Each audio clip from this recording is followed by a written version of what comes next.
Captain Lee Dong-yuk watched the red warning lights flash across his ship's bridge.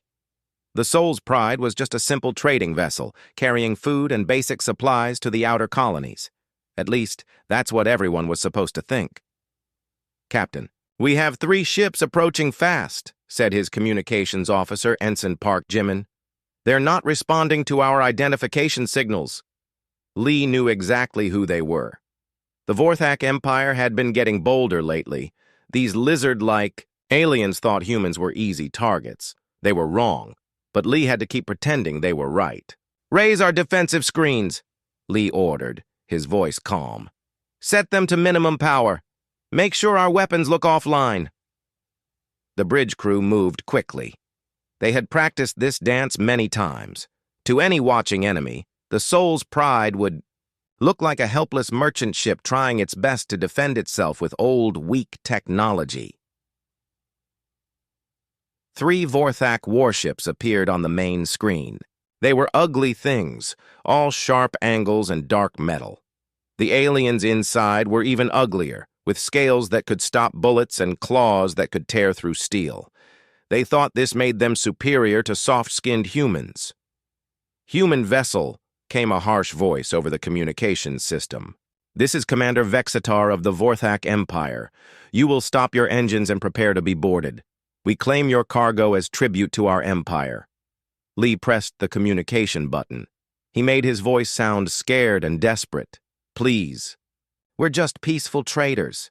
We have families depending on this cargo. Surely we can work something out." The Vorthak commander laughed. It sounded like rocks grinding together.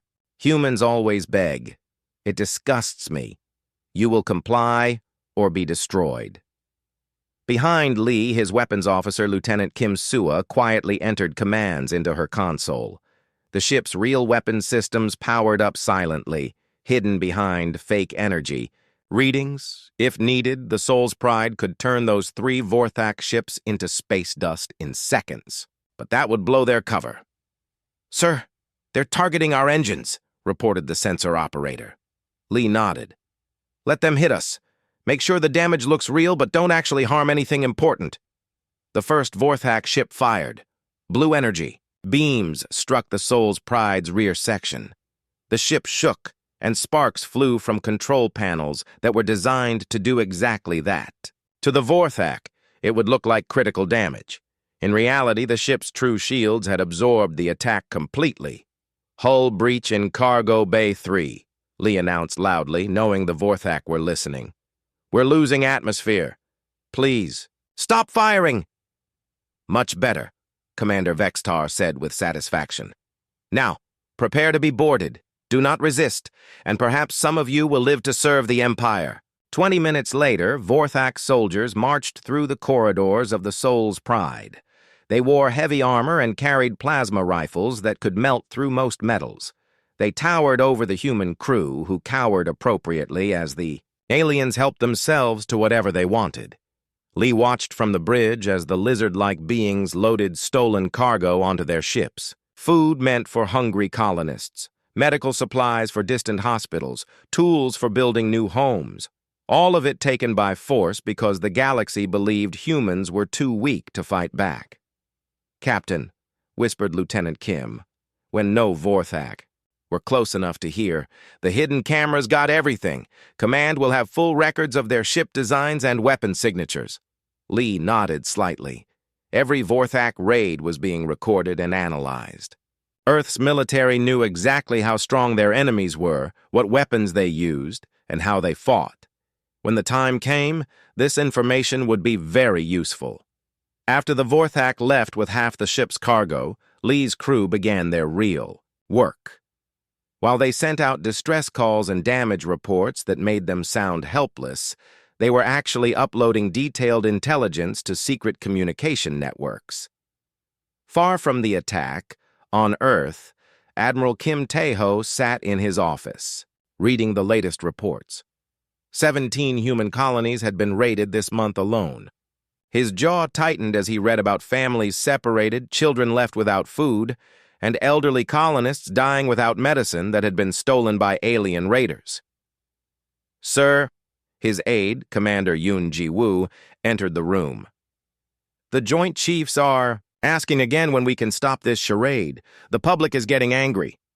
Admiral Kim looked out his window at the peaceful Earth sky.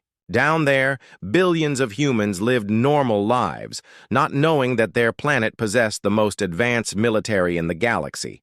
Earth's ships could travel faster than anything else in space. Their weapons could crack moons. Their shields could stop any known weapon, but for 150 years, humanity had pretended to be weak. They had joined the Galactic Federation as humble newcomers, grateful for any scraps of technology the older races were willing to share. They had built a reputation as peaceful traders who would rather run than fight. It was all a lie. "Not yet," Admiral Kim said finally. "Dr. Park believes we need more time.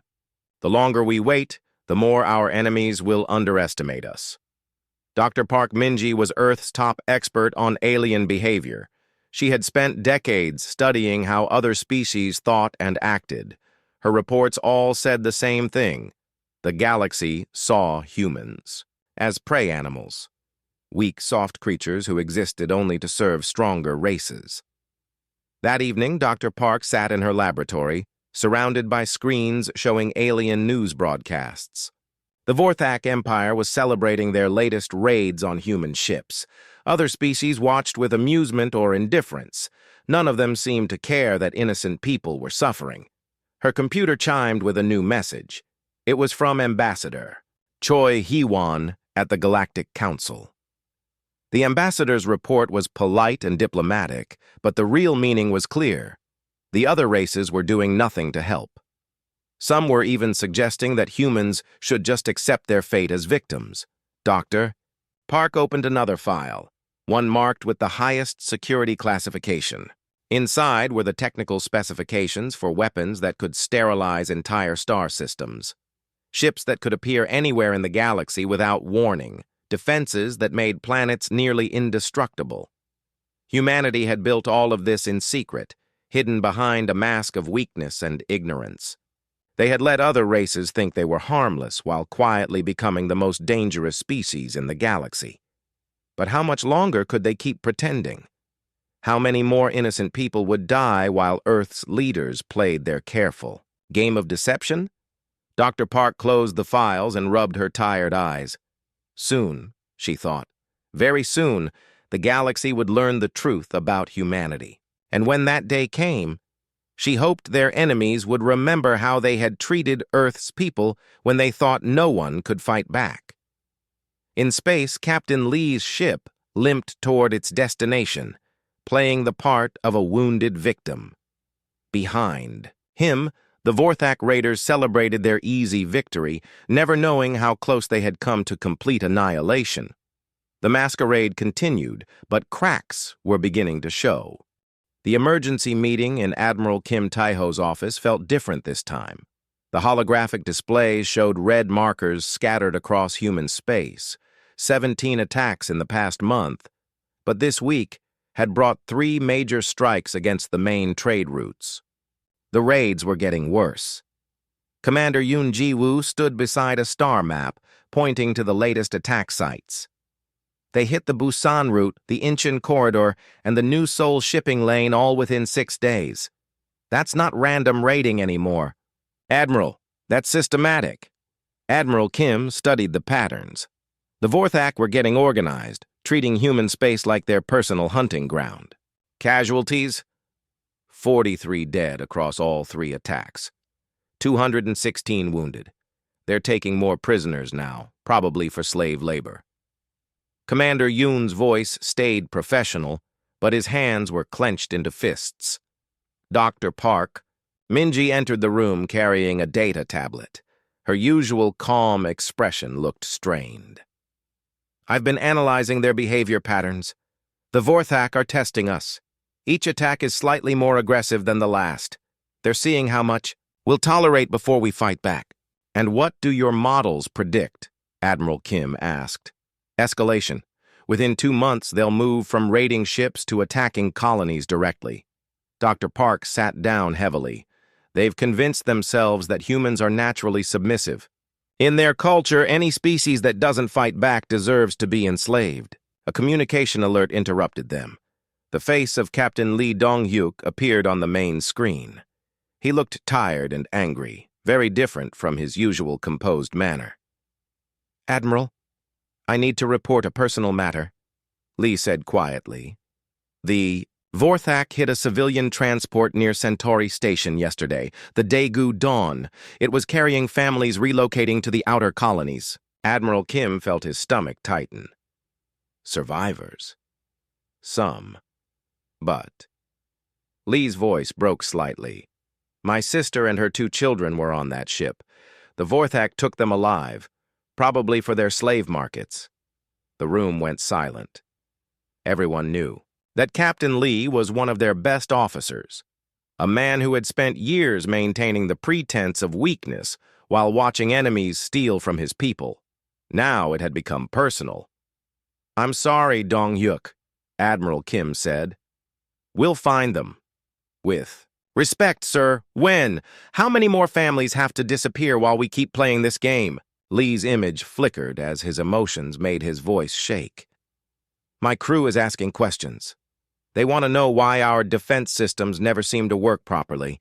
They want to know why we always let the aliens take whatever they want." Dr. Park leaned forward.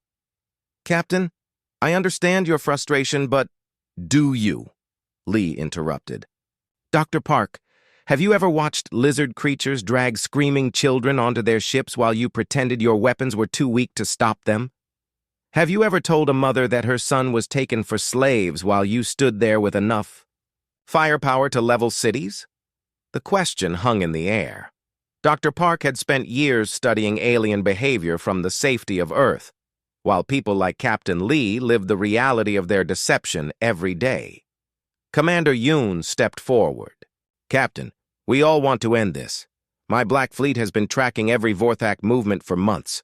We know where their bases are, their supply routes, their command structure. When we get the order, we can—" "When?" Lee asked again. "Sir, I've been fighting this war for 8 years. 8 years of watching good people die while I pretended to be helpless." "How much longer?" Admiral Kim looked at the tactical displays. Earth's true military strength was represented by blue icons, scattered throughout the galaxy. Ships that officially didn't exist, weapons that were never built, soldiers who were just merchant marine officers according to public records. The Black Fleet alone could destroy the Vorthak Empire in a matter of days, but revealing that capability would expose everything else. The galaxy would learn that humanity had been lying for over a century, building weapons and defenses while pretending to be peaceful traders. "Dr. Park," Admiral Kim said finally, "what's your latest assessment of galactic reaction to a reveal?" Dr. Park consulted her tablet. "The Galactic Council still sees us as useful victims. Our apparent weakness makes them feel secure about their own positions. If we suddenly revealed advanced military capabilities—" She paused. Complete shock. Panic among some species. Possible alliance formations against us. "But we could handle that," Commander Yoon said. "Earth's defenses are—" "That's not the point," Dr. Park interrupted. "The question is whether we want to rule the galaxy through fear or continue building relationships through diplomacy." Captain Lee's image turned cold. "Diplomacy? Doctor, what relationships? The Galactic Council just sent another message expressing concern about Vorthak raids. Concern, not action, not protection. Just thoughts and prayers while my people die." He was right, and everyone in the room knew it. The other species talked about cooperation and peaceful coexistence, but when humans needed help, there were always excuses. Economic concerns, political complications. The simple truth that most aliens didn't see humans as equals worth protecting. A new alert sounded. Another message from the Galactic Council. Ambassador Choi Hyewan appeared on a secondary screen, her diplomatic smile looking more strained than usual. "Admiral, the Council has responded to our latest formal complaint about Vorthak aggression," she said. They suggest that human merchants should avoid traveling through contested areas and consider relocating to safer regions of space. Relocating? Commander Yoon's voice rose. They want us to abandon our own colonies? Ambassador Choi nodded grimly. The Altarian representative suggested that humans should adapt to galactic realities and accept that some species are naturally dominant. The hegemony delegate agreed, saying that conflict is normal and we shouldn't expect special protection. Just because we're, and I quote, new to galactic civilization. Captain Lee laughed, but there was no humor in it. Special protection. They think asking not to be enslaved is asking for special treatment. Dr. Park looked at her data again. The Council's response confirms my analysis. They see us as a minor species that should be grateful for whatever scraps we get. Our apparent weakness has convinced them we're not worth protecting. Admiral Kim stood up and walked to the window overlooking Earth's capital. Below, people went about their daily lives, unaware that their fate was being decided in rooms like this. They trusted their government to protect them, but how could he protect them while keeping them hidden? Sir, Commander Yoon said quietly, I have to ask, what happens when they attack Earth directly? It was the question everyone feared. The Vorthak were getting bolder. They had gone from occasional piracy to systematic raiding. How long before they decided that conquering human space entirely was easier than just stealing from it? The analysis suggests they'll test our outer colonies first, Dr. Park said. New Seoul, New Busan, the agricultural worlds. If we don't fight back effectively, they'll interpret it as proof that we can't defend our core systems. Captain Lee's expression hardened. And if they attack New Seoul? Dr. Park hesitated. 200,000 civilians, mostly families, children, elderly colonists who moved there for the peaceful lifestyle. Peaceful, Captain Lee repeated bitterly. Right up until the slavers arrive. Admiral Kim made a decision. Commander Yoon, I want the Black Fleet ready for immediate deployment.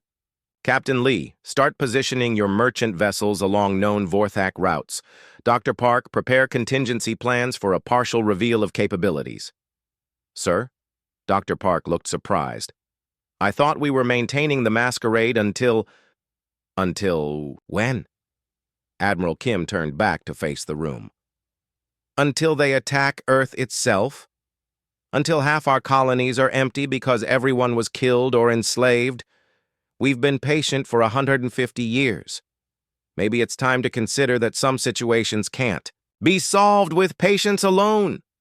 The room fell quiet. Everyone understood what he was suggesting. After more than a century of careful deception, Earth was approaching a crossroads. Continue the masquerade and watch their people suffer, or reveal their true strength and change everything. Captain Lee's image straightened. Admiral, whatever, you decide. My crew and I are ready. We're tired of pretending to be victims. Commander Yoon nodded. The Black Fleet has been ready for years, sir. Dr. Park looked troubled but determined. If we're going to do this, we need to be smart about it. The reveal has to be controlled, planned.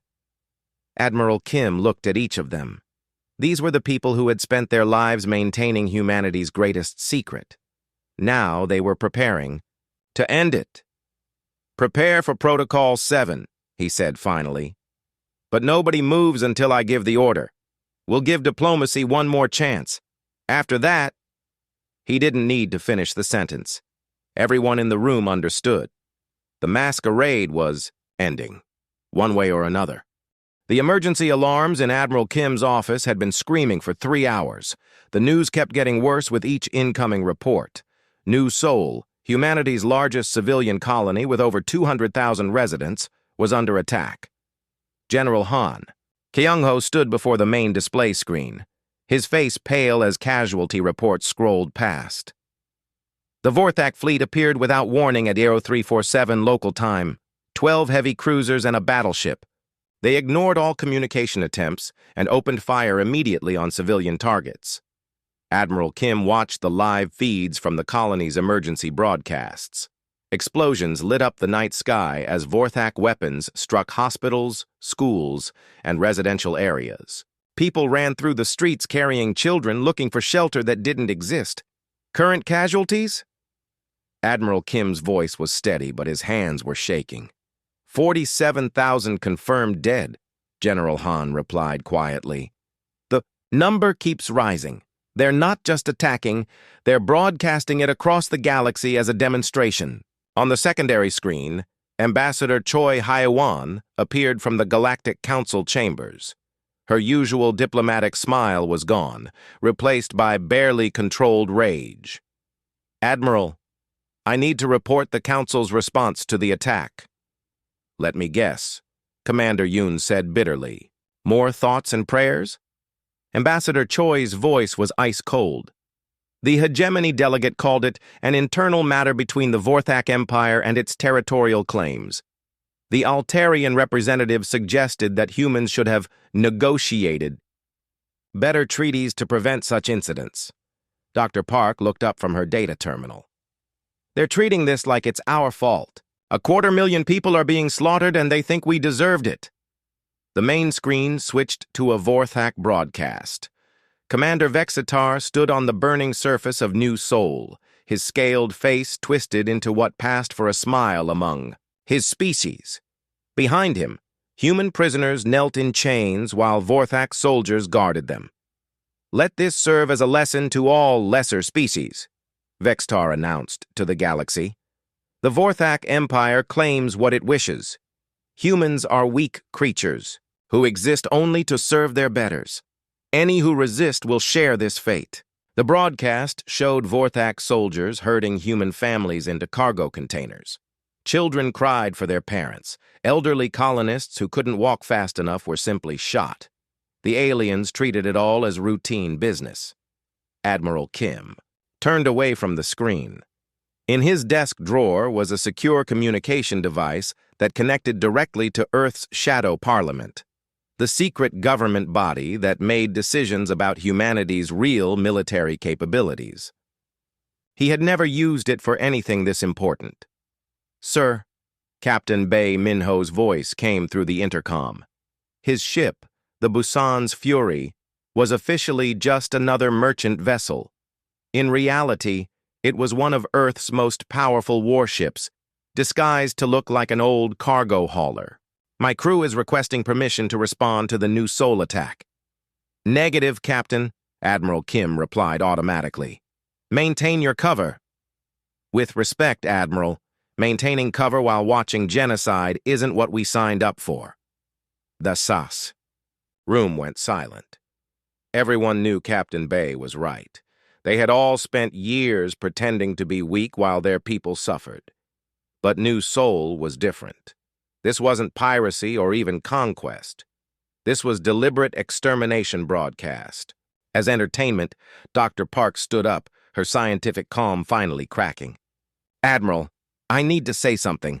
I've spent 20 years studying alien psychology, building models of galactic behavior, calculating optimal strategies for revealing our capabilities, but I never factored in watching children die while we worried about political consequences.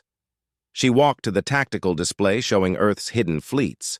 Blue dots represented ships that could each destroy a dozen Vorthak vessels. There were hundreds of them, all waiting for orders that never came. My analysis says we should wait longer, build more relationships, find the perfect moment to reveal our strength, Dr. Park continued.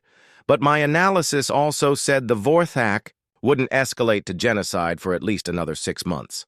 I was wrong. General Han activated his own secure terminal. Admiral, I'm receiving reports from our Black Fleet assets. Commander Yoon's people have been tracking the Vorthak force that hit New Sol. They know exactly where every enemy ship is located, their shield frequencies, their weapon signatures. We could end this in 20 minutes. Admiral Kim looked at the screens showing the ongoing massacre. The Vorthak weren't even trying to capture the colony intact anymore. They were systematically destroying everything humans had built, turning a thriving world into a smoking ruin. Sir, Engineer Lim Yuna's voice came through the communication system. She ran Earth's most classified weapons development programs. I'm getting requests from our hidden manufacturing facilities. They want to know if they should switch to full combat production. It was happening. The carefully maintained facade was crumbling as humanity's real military awakened.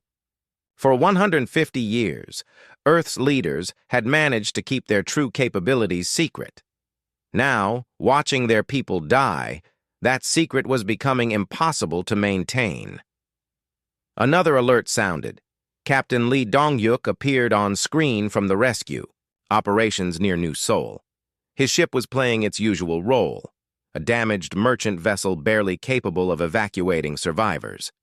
"Admiral, I need to report something," Lee said grimly. "We intercepted Vorthak communications during the attack. This was planned as the first phase of a larger operation.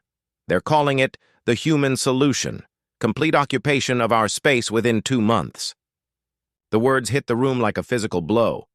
Not just raids anymore, not just slavery or tribute, complete conquest. "They're planning to attack Earth directly?" General Han asked. "Within 72 hours according to their fleet movements," Captain Lee confirmed. "The attack on New Seoul was meant to prove that humans can't defend themselves. Now they're confident enough to strike at our homeworld." Admiral Kim felt something break inside his chest. Earth, his home, where billions of innocent people lived normal lives, trusting their government to protect them. The planet that had secretly become the most heavily defended world in the galaxy, but only if its guardians were allowed to drop the masquerade. Dr. Park was checking her tactical computers. "Admiral, if they attack Earth with the same strategy they used on New Seoul, broadcasting it across the galaxy as a demonstration of human weakness, that ends everything. Not just our deception, but our species' credibility forever." Ambassador. Choi's image flickered as she prepared to return to the Galactic Council. "I'm about to deliver our formal response to the New Seoul massacre. What should I tell them?" Admiral Kim looked around the room at the faces of people who had spent their careers maintaining humanity's greatest secret. They were all waiting for his decision. Continue the masquerade and watch Earth burn, or reveal the truth and change the galaxy forever. He opened the drawer and took out the secure communication device. The Shadow Parliament would need to vote on this, but he already knew what the decision would be. No government could watch its people die while possessing the power to stop it. "Ambassador Choi," he said quietly, "tell the Council that humanity appreciates their continued thoughts and prayers, but inform them that we are reconsidering our approach to galactic relations." Ambassador Choi understood immediately. Her diplomatic smile returned, but now it looked different, dangerous. "Should I give them any timeline for this reconsideration?" Admiral Kim activated the Shadow Parliament communication system. "Tell them they have 24 hours to take meaningful action against the Vorthak Empire. After that, humanity will handle the matter ourselves." "And if they ask what handling it ourselves means?" Ambassador Choi asked. Admiral Kim looked at the tactical displays showing Earth's hidden military strength. Ships that could appear anywhere instantly, weapons that could crack planets, defenses that made worlds invulnerable, all of it hidden behind a mask of weakness for over a century. "Tell them they're about to find out what humans are capable of when we stop pretending to be polite." The masquerade was ending. In less than 24 hours, the galaxy would learn the truth about humanity. Admiral Kim just hoped their enemies would survive long enough to regret their choices. On the screens, New Seoul continued to burn, while Vorthak soldiers celebrated their easy victory. They had no idea they had just signed their own death warrant. The 24-hour deadline ended at exactly 1200 hours Galactic Standard Time. Admiral Kim Tae-ho stood in Earth's primary command center, surrounded by screens showing military assets that officially didn't exist. The Galactic Council's response to humanity's ultimatum had arrived 3 minutes ago. It was exactly what he had expected. polite dismissal and suggestions that humans should work within established diplomatic channels. "Ladies and gentlemen," Admiral Kim said to the assembled officers, his voice carrying across the command center and to every hidden fleet scattered throughout the galaxy, "we are no longer pretending to be polite." The transformation began immediately. Across human space, merchant vessels that had spent years playing victims suddenly revealed their true nature. The Busan's Fury, Captain Bei Minho's supposedly old cargo hauler, was the first to drop its disguise. Captain Bei watched his bridge crew work with practiced efficiency as their ship's holographic camouflage flickered and died.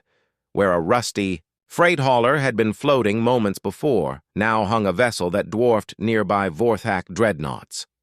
Sleek armor plating extended from hidden compartments. Weapon ports opened like deadly flowers. Energy readings spiked to levels that should have been impossible. "All stations report ready, Captain," his weapons officer announced. "Target locks acquired on the Vorthak patrol fleet." Captain Bei smiled for the first time in years. "Fire!" The Busan's Fury's main gun spoke once. The Vorthak patrol fleet, 3 heavy cruisers that had been hunting human refugees, simply ceased to exist. Not destroyed, not damaged. They vanished in flashes of light that outshone local stars. Similar scenes played out across the galaxy. Commander Yoon Ji-woo's Black Fleet emerged from stealth like predators finally showing themselves to prey. Ships that had been watching and recording Vorthak movements for years now moved to destroy those same targets. On Earth, Dr. Park Min-ji stood in her laboratory, watching real-time displays of humanity's reveal. Her life's work, maintaining the careful deception of human weakness, was ending in the most spectacular way possible. "Galactic communication networks are lighting up," her assistant reported. "Every species with deep space sensors is detecting the energy signatures. They know something major just happened." Dr. Park nodded grimly. The secret that had protected humanity for 150 years was now spreading across the galaxy at light speed. Soon, everyone would know the truth. The first strike against the Vorthak homeworld began 30 minutes after the deadline expired. Admiral Kim had decided that half measures were no longer acceptable. If the galaxy needed a demonstration of human capabilities, they would get one they'd never forget. Captain Lee Dong-hyuk led the assault fleet. His soul's pride was no longer disguised as a simple merchant vessel. The ship's true form was sleek and deadly, bristling with weapons that bent space-time itself. Behind him flew 20 other vessels, each one powerful enough to conquer star systems. "Vorthak Command is hailing us," his communications officer reported. "They're demanding to know who we are." "Tell them," Captain Lee replied, thinking of his sister and her children taken as slaves. "We're the humans they should have left alone." The Vorthak homeworld's defenses were impressive by galactic standards. Orbital weapons platforms, shield, generators, fleets of warships arranged in defensive formations. Against any normal enemy, they would have been nearly impenetrable. Against humanity's real technology, they lasted 4 minutes. The battle wasn't a battle at all.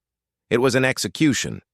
Human weapons reached through Vorthak's shields like they weren't there. Ships that should have taken hours to destroy vanished in seconds. The aliens' most advanced technology proved useless against weapons they didn't know could exist. On the planet's surface, Vorthak civilians watched in terror as their mighty empire's defenses crumbled. The creatures who had built their culture around conquest and enslavement were learning what it felt like to be helpless. Captain Lee's fleet didn't target civilian areas. They focused on military installations, government centers, and the slave markets where human prisoners were held. The message was clear.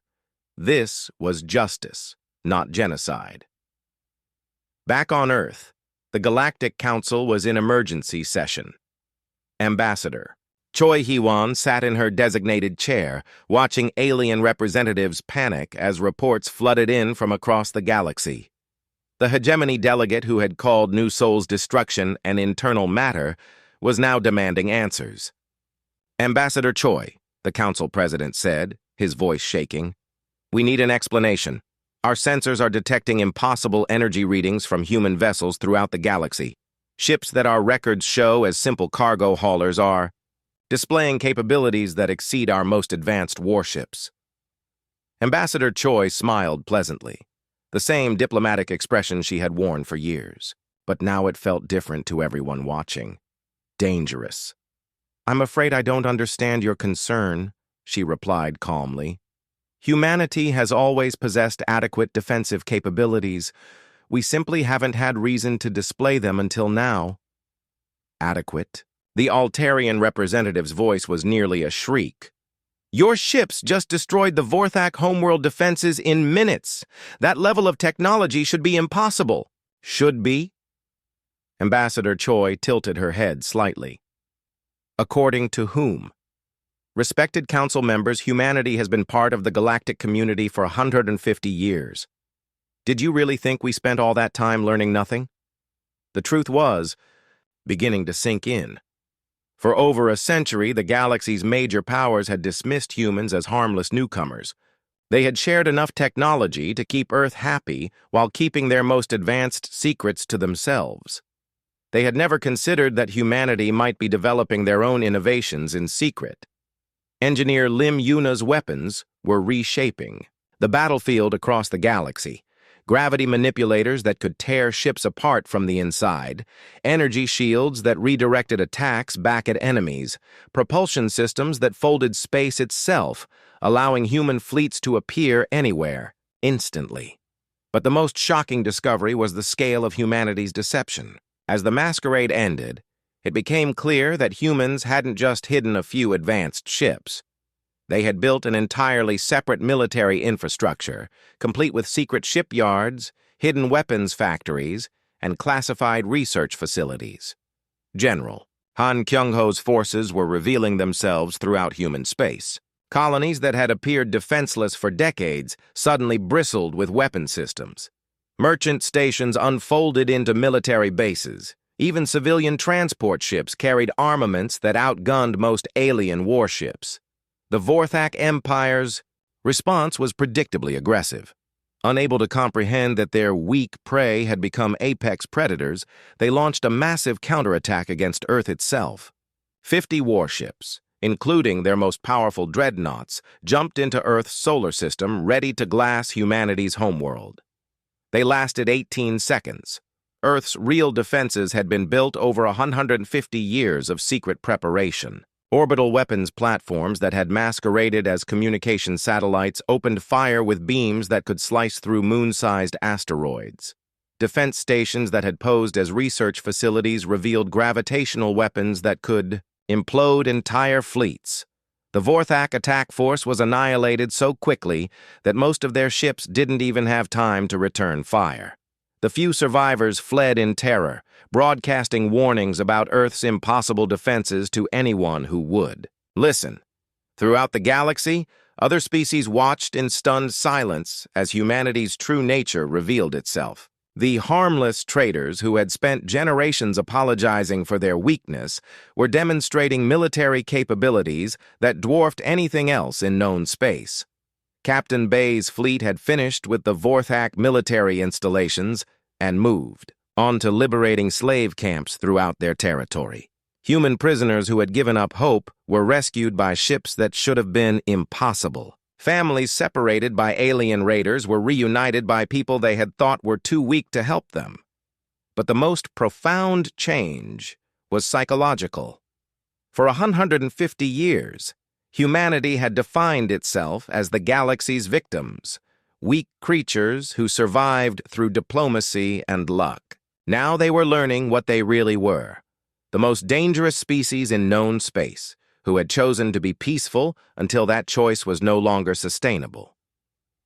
The Vorthak Empire surrendered unconditionally 72 hours after Admiral Kim spoke his fateful words. Their military was destroyed, their leadership captured or killed, their territorial claims dissolved. The species that had built their entire culture around enslaving weaker races found themselves begging for mercy from the beings they had tormented. As news of the Vorthak's complete defeat spread across the galaxy, other aggressive species suddenly discovered the benefits of diplomatic solutions. Pirates who had preyed on human shipping for decades vanished into deep space. Raiders avoided human trade routes entirely. Slavers released their human captives and hoped no one would remember their past crimes. Ambassador Choi remained in her council chambers, fielding increasingly desperate communications from species who wanted to know how they could maintain peaceful relations with humanity. Her smile never wavered, but now everyone understood what it really meant. The masquerade was over. Humanity had stopped pretending to be weak, and the galaxy would never be the same again. 5 years had passed since humanity stopped pretending to be polite. The galaxy was a very different place now. Ambassador Choi Hee-won sat in her office on the Galactic Council station, reviewing the morning's diplomatic reports. Trade agreements, peaceful resource negotiations, and conflict resolution requests filled her desk. It was amazing how much more civilized the galaxy had become once everyone understood humanity's true capabilities. A soft chime announced her first appointment of the day. The hegemony's new representative entered her office, moving carefully and keeping his hands visible at all times. The arrogant demands and dismissive attitudes of the old hegemony leadership were now just bad memories. Ambassador Choi, thank you for seeing me, the representative said, his voice respectful. We wanted to discuss the trade route through the Centauri sector. Of course, Ambassador Choi replied with her eternal diplomatic smile. I trust there are no problems with the current arrangements? No problems at all. We simply wanted to confirm that our shipping schedules don't conflict with any human vessels. We wouldn't want any misunderstandings. Ambassador Choi nodded pleasantly. Misunderstandings were much less common these days. Amazing how polite people became when they remembered that humanity's merchant vessels could reduce entire fleets to space dust. Her next meeting was with representatives from the former Vorthak territories. The surviving members of that species had been relocated to a single world under careful monitoring. They were no longer the proud conquerors who had broadcast the massacre of New Sol across the galaxy. Now they were broken creatures who jumped at shadows and apologized for existing. The rehabilitation programs are showing good results, the territorial administrator reported. The younger Vorthak are learning to live without enslaving others. It's been challenging for them to adapt. I'm sure it has been, Ambassador Choi said mildly. Learning to see other species as equals rather than prey is a difficult adjustment, but I have faith in their ability to change. The administrator nodded quickly. Everyone was very eager to have faith in things these days, especially when Ambassador Choi expressed her opinions. After the meeting, Ambassador Choi walked to her office window overlooking the station's main docking bay. Human ships came and went alongside vessels from dozens of other species. The interactions were courteous, professional, and completely peaceful. No one tried to claim territory that wasn't theirs. No one demanded tribute from weaker species. No one broadcast genocides as entertainment. Captain Bae Minho's Busan's Fury was docked at the main platform, no longer disguised as an old cargo hauler. The ship's true form was sleek and beautiful, a work of art that happened to be capable of cracking planets. Its presence reminded everyone that humanity's protection of galactic peace was backed by very real consequences. Admiral Kim Taeho's office on Earth had become the unofficial center of galactic peacekeeping operations. His walls were covered with star charts showing human patrol routes, response fleets, and monitoring stations. The old Earth Defense Force had evolved into something much larger, a galactic police force that maintained order through overwhelming capability. Morning report, Admiral. General Han Kyung-ho announced as he entered with his daily briefing.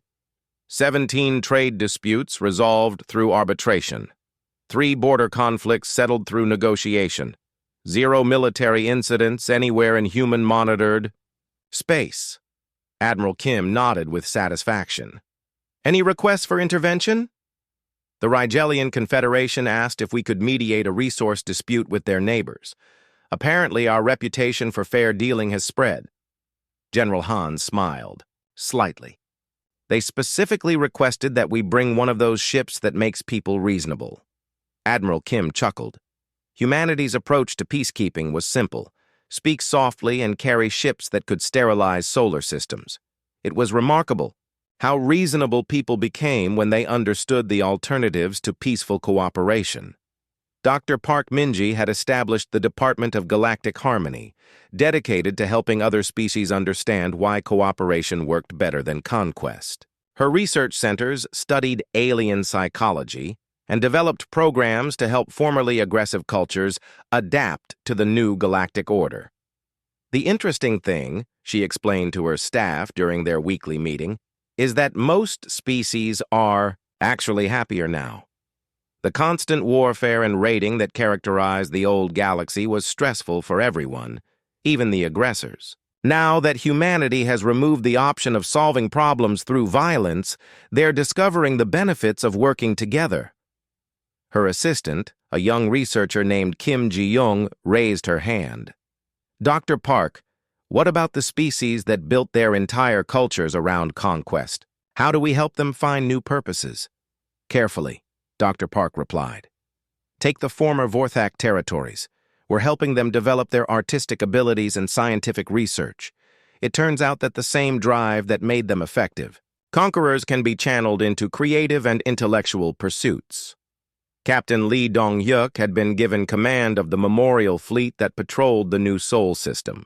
His ships honored the 200,000 civilians killed in the Vorthak massacre while ensuring such an atrocity could never happen again. The rebuilt colony was now home to families from across the galaxy, all living together in peace under humanity's protection. It's strange, Captain Lee told his crew during their weekly memorial service. 5 years ago, we watched our people die while we pretended to be helpless. Now we're protecting species that used to see us as prey. The galaxy has completely reversed. His sister and her children had been rescued during the liberation of the Vorthak slave camps.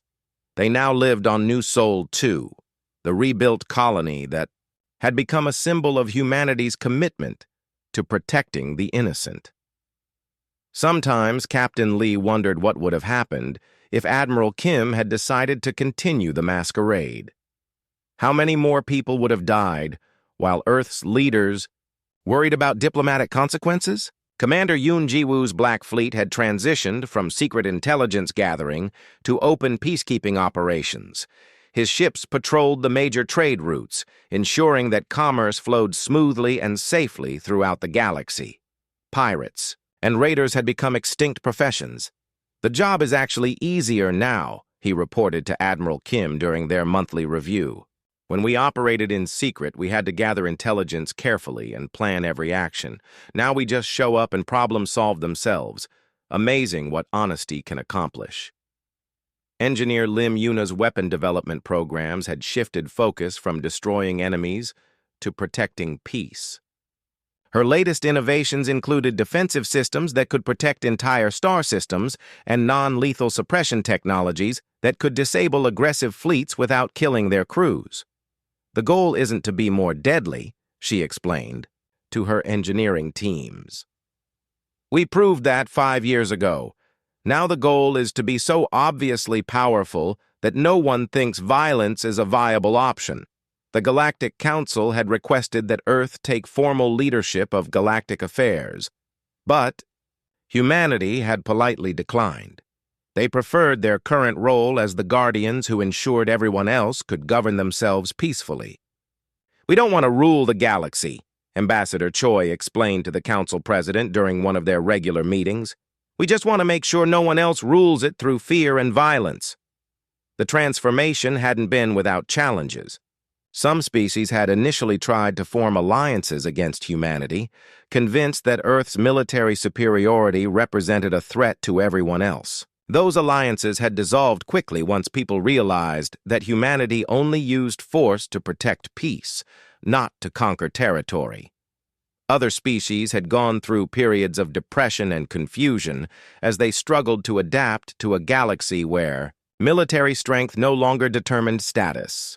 The Altarians, who had built their entire social structure around their supposedly superior technology, had needed extensive counseling when they realized humans had been humoring them for over a century. But overall, the galaxy was thriving. Trade had increased dramatically once merchants didn't have to worry about raiders. Scientific cooperation flourished when researchers didn't need to waste resources on weapons development. Art and culture bloomed in societies that were no longer focused on survival and conquest. Children across the galaxy grew up in a universe where the strong protected the weak instead of preying on them. They learned cooperation instead of competition, harmony instead of domination. It was the kind of galaxy humanity had always claimed to want during their years of pretending to be victims. Ambassador Choi finished her daily reports and prepared for her evening walk through the station's civilian areas.